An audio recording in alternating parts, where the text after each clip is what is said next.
L'emblème de Noël, cristallisé.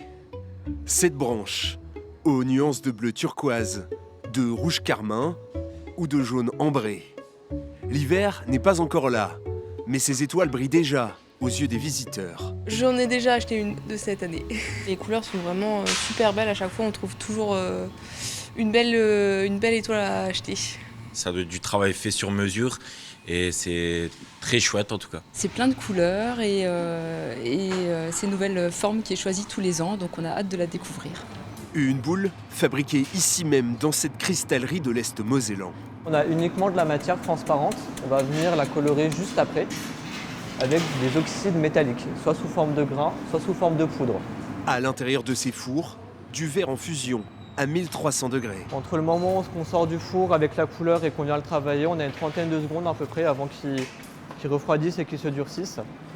Alors là, je suis en train de maillotcher. Ça ressemble un peu à une cuillère.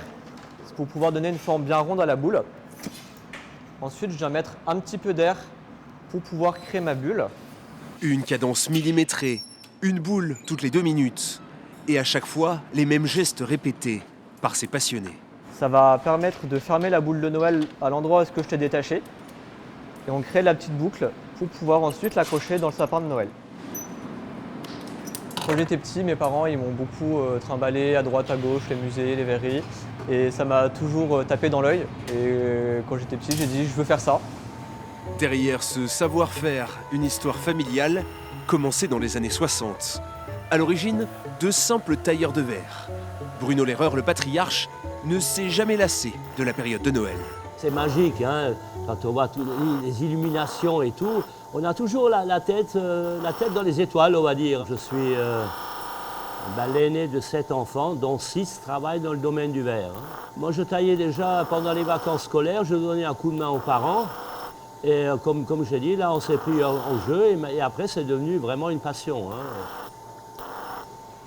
Aujourd'hui, son fils a repris le flambeau. La boule est devenue le produit phare, avec à chaque Noël une nouvelle forme. Là, cette année, on a décidé de mettre à l'honneur l'étoile. Donc on parle de la naissance d'une flamme dans un four pour donner de la lumière à cette étoile. Les cristaux de Noël représentent maintenant 20% du chiffre d'affaires de cette société.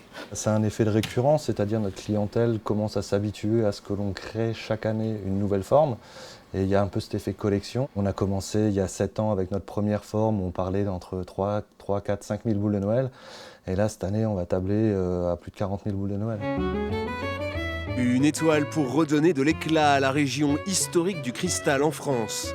La Lorraine dénombre au moins une trentaine de verreries.